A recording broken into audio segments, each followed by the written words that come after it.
think the same as anyone else. Don't think the same as everyone else. Hi everyone, my name is Michael McNair and welcome to the Cody Network. I am the 55B Labs founder and the CEO of Cody.ai, the platform for entrepreneurs. So today, what we're really going to be highlighting this entire month actually is Mental Health Awareness Month. And what we're doing is we're really highlighting entrepreneurs and founders about whether, the issues that we do deal with all the time, myself included, how does that feel about having, conversations about what goes on? If it's not just about, okay, rah, rah, rah, let's continue to hustle, but what does it look like when we have, it's the other side of the coin? Like, how does that look? And how do people manage it? How do they maintain all of these issues that are going on, that not just with personal, but also with work, and how work and personal now have been so caught into one, moved into one, and how does that actually look for entrepreneurs, especially because we are the gladiators of tomorrow.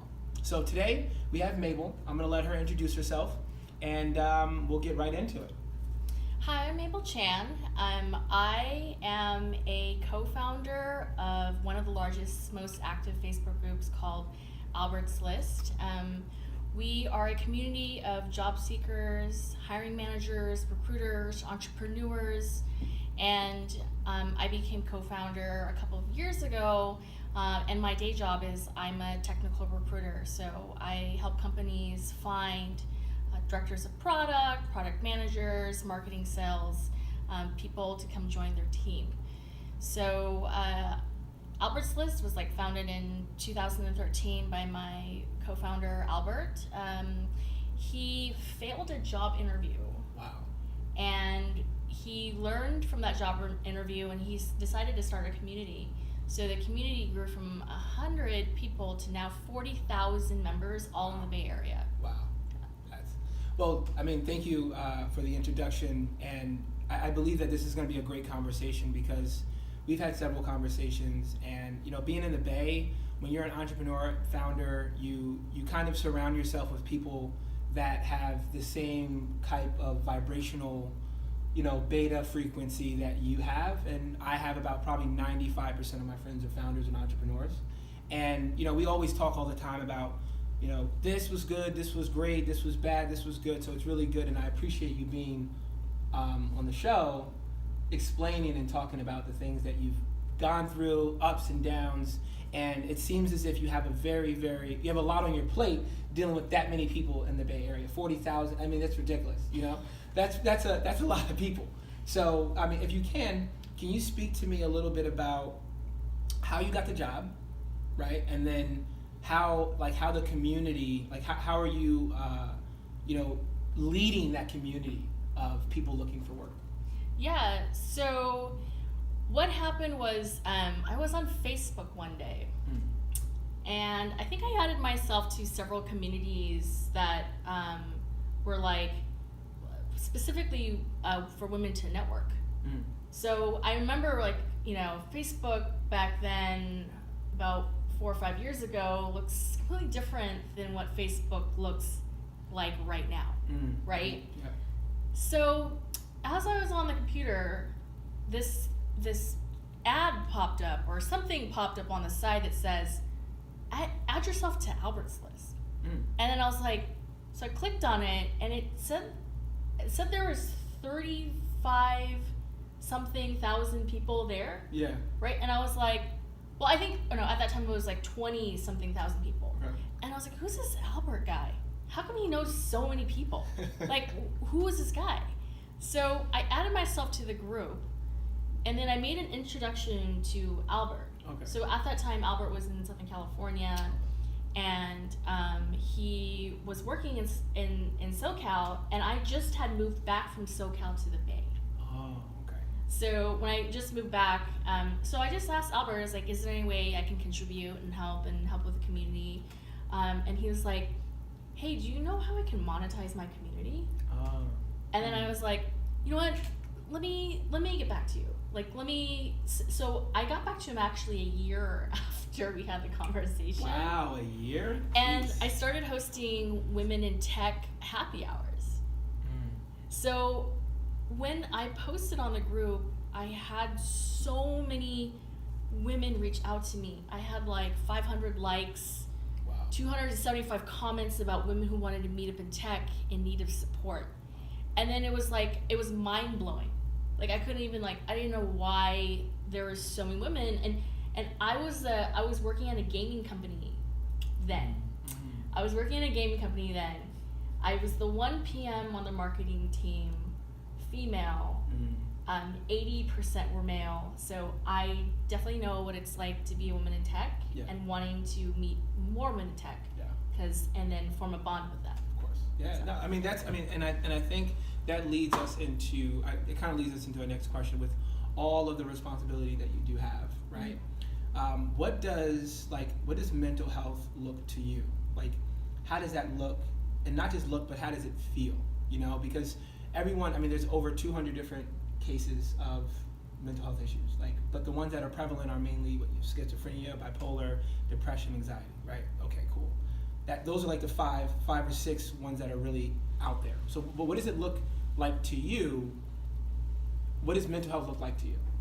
So, I see mental health on a couple of sides, right? Because when I manage a community and there's so many job seekers, I see the part where a job seeker has applied to over 500 plus positions, has gotten 20 interviews, has gotten multiple rejections, they're burnt out, they're depressed, they post on my board.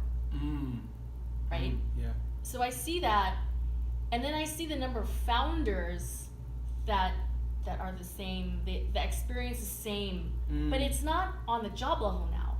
Now it's I need funding for my company, or I need to figure out taxes, and oh my god, my engineer just left me for another company that's going to pay them equity. There's so many different problems that entrepreneurs have to tackle.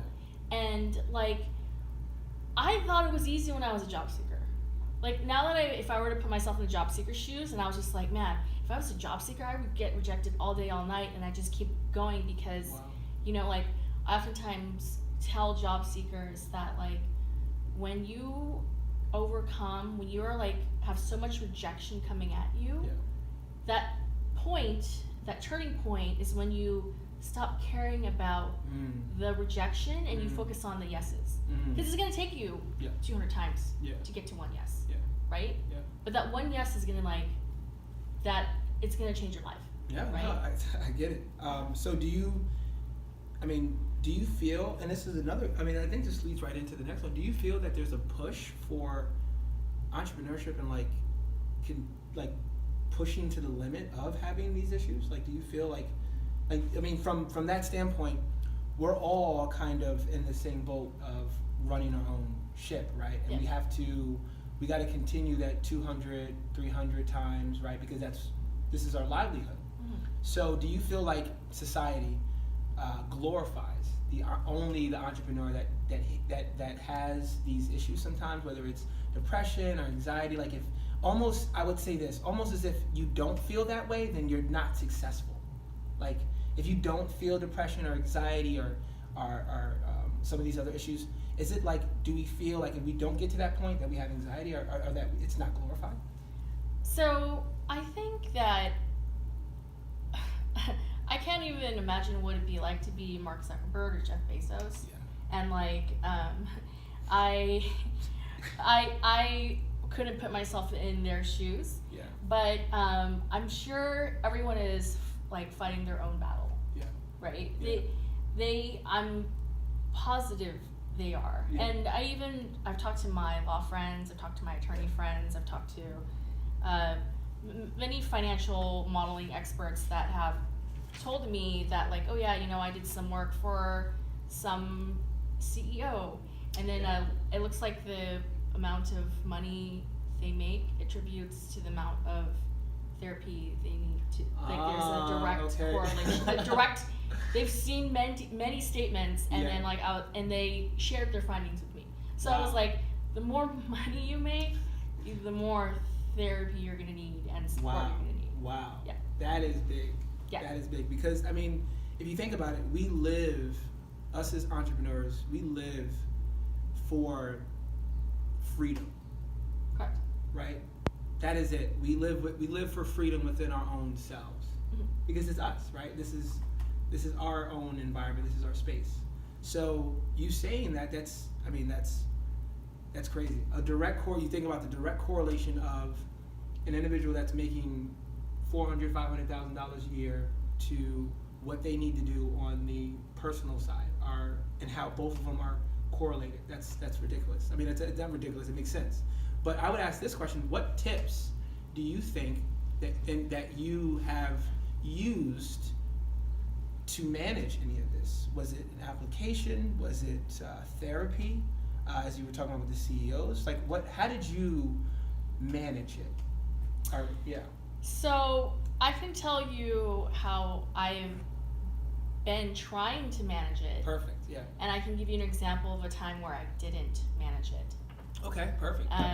So right now, like what I usually like to do is like, as an entrepreneur, like you kind of go in this hunter-gatherer mode, like every day when you wake up, right? And you don't have a 9 to 5. Like yourself is your 9 to 5, and you have to prioritize the things you need to do.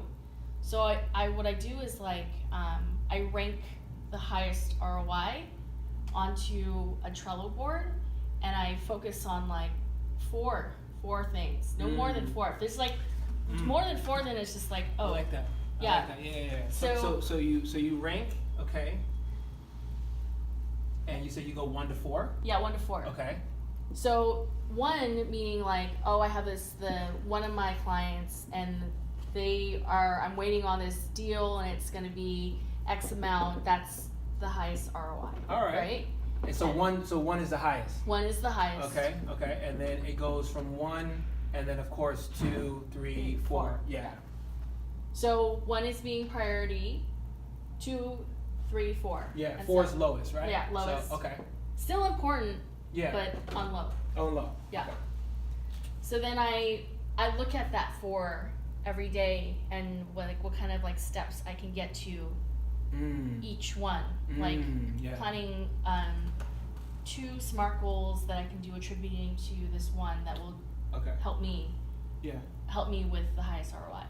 Okay. Right? So what yours is tied to is capital gains, money, financials, right? Because you're only as broke as the next day when it comes to entrepreneurship, right? Every single day you're broke. I've heard, these are the things I've heard, like every single day you're broke, like you say it like very nice, hunter-gatherer mode, right? You're taking it all the way back, which is very true. Yeah. It's true, because like, for example, like 9 to 5 is like when you're going to like a big 4, and they like feed you in your startup trough with all these bells and whistles, and you get unlimited ping pong and kombucha and like a shiny shuttle with a laptop, right? Yeah.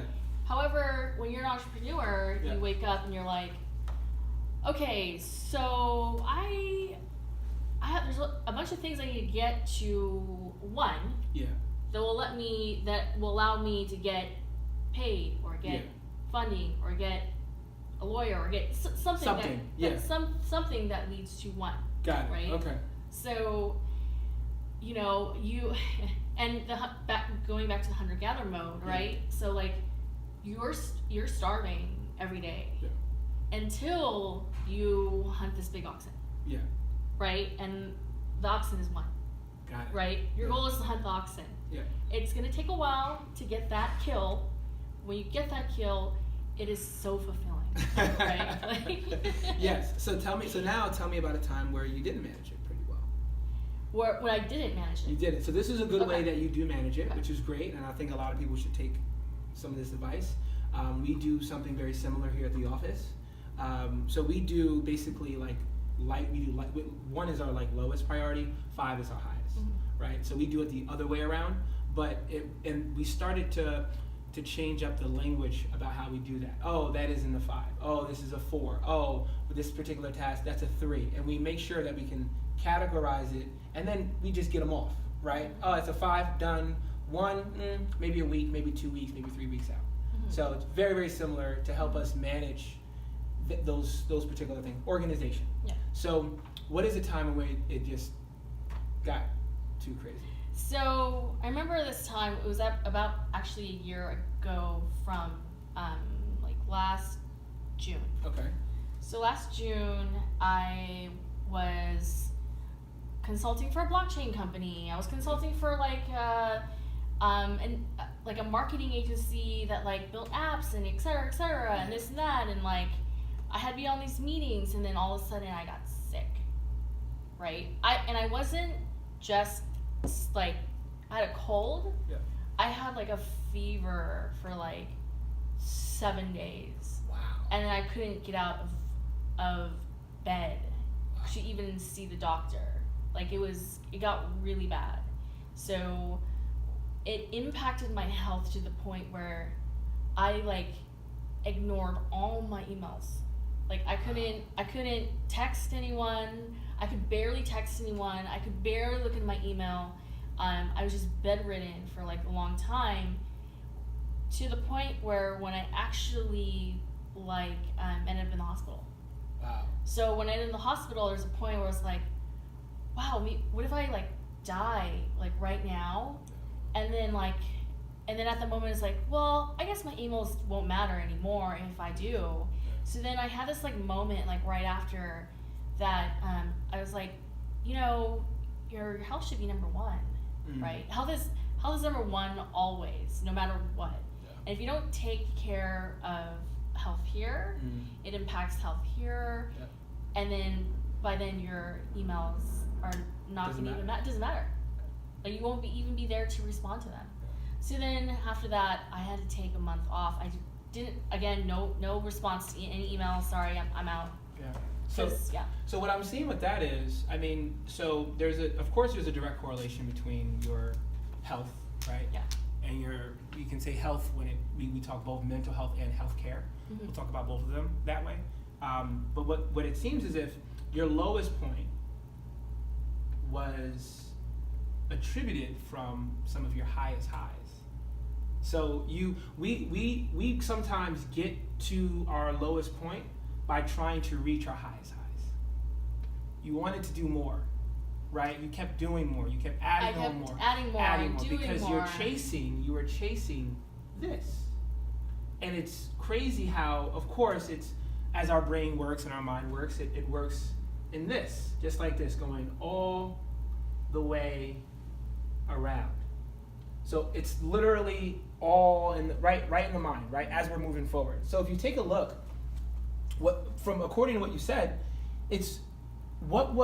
so you got to that point, chasing this. What did you do? What do you do differently now? Do you take more breaks? So do you have a digital Sabbath? Like what? How do you deal with it now? How do you deal with it to the point where it doesn't get to this? So all of this. Yeah. This, what you have described, I call it the perpetual hamster wheel of death. Right? Okay. And I've been there. I got really close. I gotten so close to where the doctor was like, "This is life-threatening," and then afterwards, I realized that, wow, like nothing actually really matters unless you take care of this. Because without this, nothing can happen, right? Nothing can happen. So now when I feel like I get to that, like where I'm sliding down like the hole, the slippery, like I can feel it. I can feel me sliding to the edge. I can feel it's sucking me in, right? And it's like, again, depression, anxiety, like I experience it, all founders experience it. It's there. Yeah. What apps? What app do you use? Any apps? Like, did you use any meditation apps? Did you use any? So, I know meditation is really, really important. Yeah. A little while ago, I did experiment about going to an actual facility or church, and meditating, and actually meditating there. Now I just do a lot of yoga because I figured like I can do meditation and I can help body at the same time. So. Right now, I haven't done too much meditation. However, that class pass, I've been like hitting it up because I figured like, if I work out my body and like do as much of the cycling, as the much yoga. They even have meditation classes on ClassPass. Nice. At all. So after the hospital, Yeah. my goal was to take a lot of vitamins and heal whatever sickness I had then. Yeah. However, I myself am not trying to go to a doctor to get a pill to get it prescribed to me. I don't think that would work for me, because I don't think, like, for me, like, oh, you have anxiety and depression, here's a pill. That I'm like, no, you have anxiety and depression because you haven't been working out. You haven't been doing self-care Sundays. You haven't been taking walks in the park. You haven't, like, there's a whole bunch of things that attribute to anxiety and depression, and like, that's why I don't do any medication.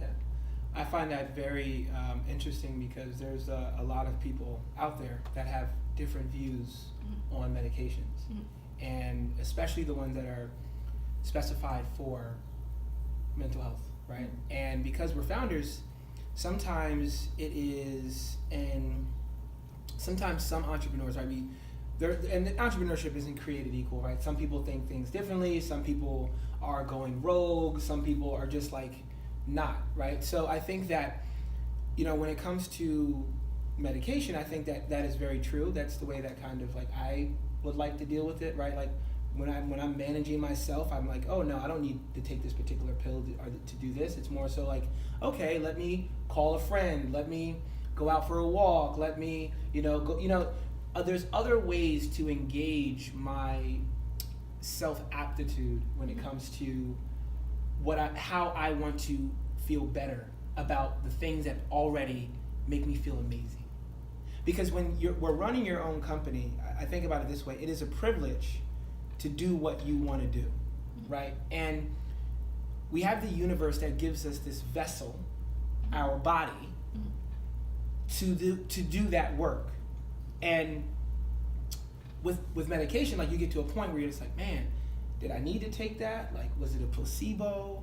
How, like, how, like, and then how does my body react to it? Yep. Everyone's body is like, everyone's mental is different, but we all have some of the same things in our bodies. I mean, most of us, going across the board.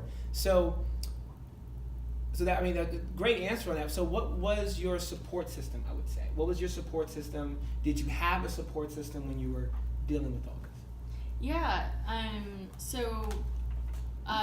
interesting. Let me just touch base on the taking medication part of it. So when I was actually in high school, I did see a doctor, and I was given medication.